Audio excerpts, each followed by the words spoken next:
भोलेनाथ, वो दुष्ट असुर निर्दोष प्राणियों को भस्म की ढेरी बनाता जा रहा है भोलेनाथ।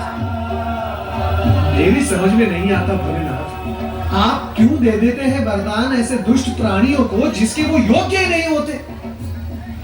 आपकी कृपा और वरदान का कितना अनुचित लाभ उठा लेते हैं ये दुष्ट असुर। माता भोलेनाथ, मुझे तो लगता है वो संपूर्ण सृष्टि में प्रलय ही मचा देगा। मैंने तो पहले ही कहा था कि ऐसा वरदान पाकर यह असुर उत्पात अवश्य करेगा। इस जगत में ऐसा कौन है जिसने वरदान, अधिकार, पद और सुविधाएं पाकर उत्पात पर किया। सबके सब आप जैसे कल्याणकारी और भोले भंडारी तो है नहीं। पता नहीं क्या स्थिति होगी निर्दोष जन की। चिंता न करो, 64-95 हम शीघ्र ही सनद अभी जो देख रहे हैं झांकी महिषासुर का अत्याचार, या नाच बनवाने के लिए संपर्क करें। तुरंत उपस्थित हो जाओ।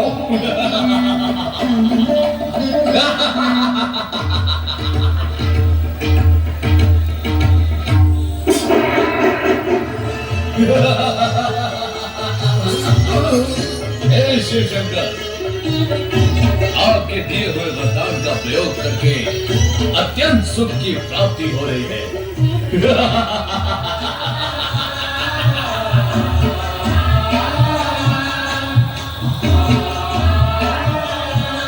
ये सुंदरी कौन है? मुझे इस प्रकार क्रोध से न देखो सुंदरी। क्रोध में तो तुम और भी अधिक सुंदर दिखाई देती हो।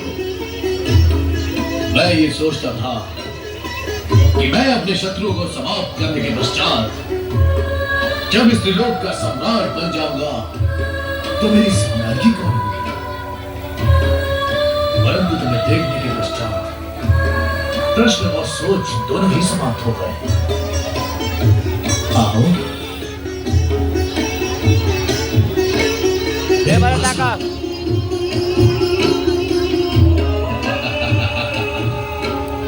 मैं इंद्र को भस्म करके तुम्हें स्वर्ग के सिंहासन में बिठाऊंगा। दुष्ट भस्मासुर, पार्वती हमारी अर्धांगिनी है और तू हमारा सेवक। वो तुम्हारे माता समान है। इन पर कुदृष्टि डालने का परिणाम जानता है। हम तुम्हें इसी समय भस्म कर देंगे। भस्म करने का काम जब तुम करते थे वो युग गया भस्मधारी। अब भस्म करने का कार्य मैं करता हूं। मैं इससे पहले कि तुम मुझे भस्म करो, मैं ही तुम्हें भस्म करके इस सुंदरी को अपना बना लेता हूं। वही रुक जा दुष्ट, प्रभु अपनी रक्षा करे। भाग जाए यहाँ से, भाग जाए प्रभु।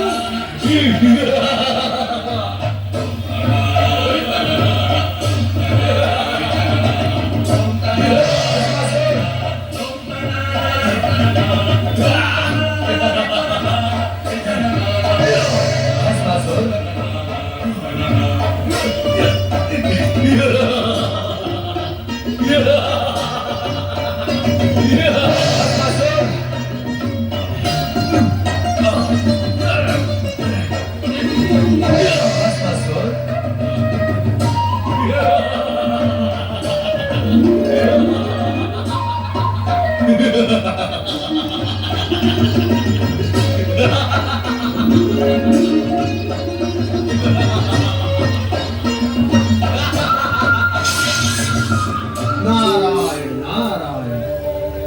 अयोग्य प्राणी को अधिक अधिकार देने का परिणाम सदा दुखदायी होता है। देवेश्वर, आप ही से वरदान पाया है और अब आप ही को भस्म करने पर तुला हुआ है ये दुष्ट प्राणी। नारायण नारायण। अब तो मुझे ही कुछ उपाय करना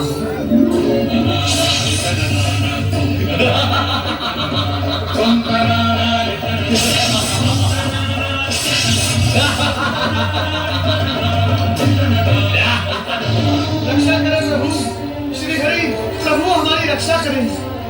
नारद, तुम पर क्या संकट आ पड़ा? नारद, आज तुम्हें रक्षा की आवश्यकता कैसे आन पड़ी? तुम तो संपूर्ण जगत की रक्षा की चिंता किया करते हो।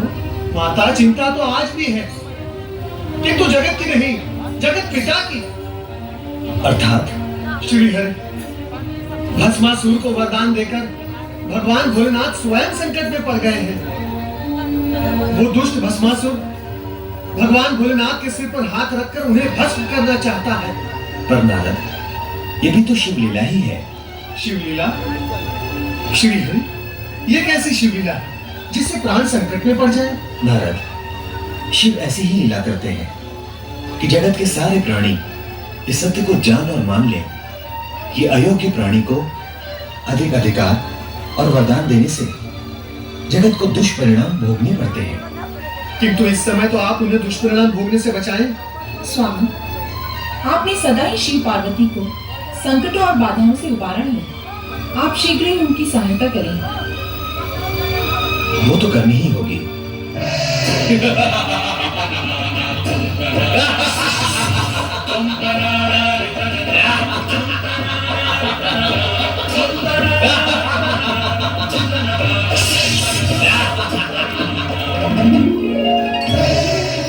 ये सब क्या हो रहा है स्वामी?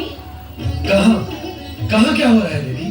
तीनों लोगों का स्वामी एक दुष्ट, बुद्धिहीन, दुराचारी असुर के सम्मुख इतना विवश, असहाय और पौरुषहीन हो गया है। समय की बलिहारी है देवी, समय की बलिहारी है। हाँ स्वामी, देख रही हूँ समय से हारे हुए बलि को, किंतु अब आपकी ये दशा मुझसे देखी नहीं जाती। तो देवी, हमें क्या अपनी ये स्थिति प्रिय लगती है? हम इस अप्रिय स्थिति से स्वयं ऊब चुके हैं। तो फिर विराम क्यों नहीं लगा देते इस स्थिति पर? नहीं, हम अभी ऐसा नहीं कर सकते। ना सही, मैं तो कर सकती हूँ। आप मुझे आज्ञा दें, मैं शक्ति रूप धारण कर उस दुष्ट भस्मासुर को एक क्षण में ही समाप्त कर दूंगी।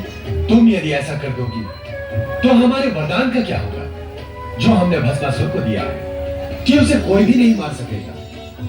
यदि तुम्हारे हाथों उसका वध हो जाता है तो हमारे वरदान की महिमा भी समाप्त हो जाएगी। ऐसा हो गया तो जगत के प्राणी भविष्य में हम पर और हमारे वरदान की शक्ति और महिमा पर विश्वास ही नहीं करेंगे। स्वामी, आप तो चारों ओर से विवश हैं। तुम चिंता न करो देवी, हमारी व्यवस्था का शीघ्र ही अंत होगा। कोई ना कोई उपाय अवश्य निकल आएगा। अब तुम शीघ्र ही समाधि स्थल चली जाओ, वहां पर तुम सुरक्षित रहोगे।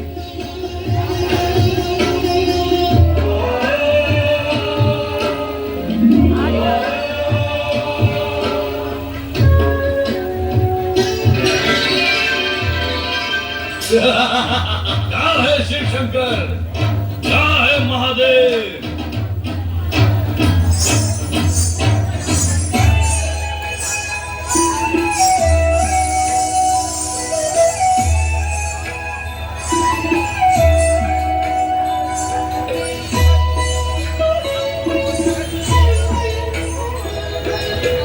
इधर देखो वरदायिनी भस्मासुर।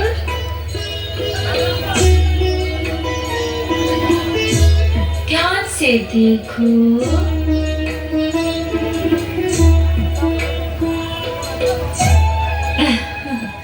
अंतर्दृष्टि से देखोगे तो मैं तुम्हें पार्वती से अधिक सुंदर दिखाई दूंगी। त्रिभुवन मोहिनी हूँ।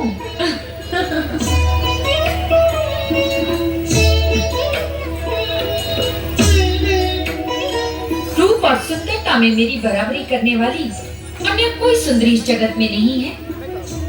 मुझे अपनी महारानी बनाकर जगत का सर्वोत्तम सुख भोगो भस्मासुर। मुझसे विवाह करके भस्म करने के इस झंझट से सदा के लिए मुक्त हो जाओ। तुम तो अनुपम सुंदरी हो। मैं तुमसे अवश्य विवाह करूंगा, इसी समय विवाह करूंगा। मैं भी यही चाहती हूँ और तुम भी यही चाहते हो। फिर विवाह में विलंब क्यों? विलंब तो तुम कर रही हो सुंदरी, मैं तो तुम्हें पाने के लिए आतुर हूँ। चलो विवाह करें। तनिक रुको भस्मासुर। हमारी कुलरीति ये है कि विवाह से पूर्व अपने कुल देवता के सम्मुख नृत्य गान करके उन्हें प्रसन्न करना पड़ता है। नहीं तो कुल देवता रुष्ट हो जाते हैं और विवाहित जीवन संकट में पड़ जाता है। नहीं नहीं, हमें संकट में नहीं पड़ना है।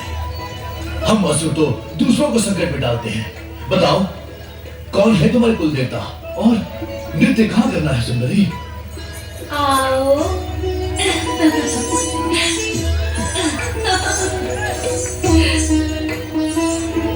ये वटवृक्ष हमारे कुल देवता हैं। तुम मेरे होने वाले पति हो। हमारी कुल रीति के अनुसार कुल देवता को प्रसन्न करने के लिए तुम्हें उसी भांति नृत्य करना होगा जैसे कि मैं करूंगी। बोलो, करोगे ना? अरे तुम कहोगी तो नृत्य क्या, मैं कुकृत्य भी करूंगा। चलो शीघ्र नृत्य आरंभ करते हैं ताकि नृत्य करके हम शीघ्र विवाह कर सके। तो चलो नृत्य गान आरंभ करते हैं। गान? क्या हुआ, रुक क्यों गए? मैं नृत्य तो कर सकता हूँ परंतु गाना नहीं गा सकता। क्यों? मेरा कंठ बेसुरा है। यदि मैंने बेसुरा गीत गाया तो मेरे जाति वाले असुर ये समझकर यहाँ पर आ जाएंगे कि मैं उन्हें पुकार रहा हूँ। नहीं, मैं गाना नहीं गा सकता। अभी अभी तो कह रहे थे कि कुकृत्य भी कर सकते हो। कुकृत्य करना तो हमारा कुल धर्म है सुंदरी, परंतु मैं गीत नहीं गा सकता। तो ठीक है, तुम केवल नृत्य करना, किंतु उसी भांति जैसे कि मैं करूं। वैसा ही करूंगा। चलो शीघ्र नृत्य आरंभ करते हैं ताकि हम शीघ्र विवाह कर सके।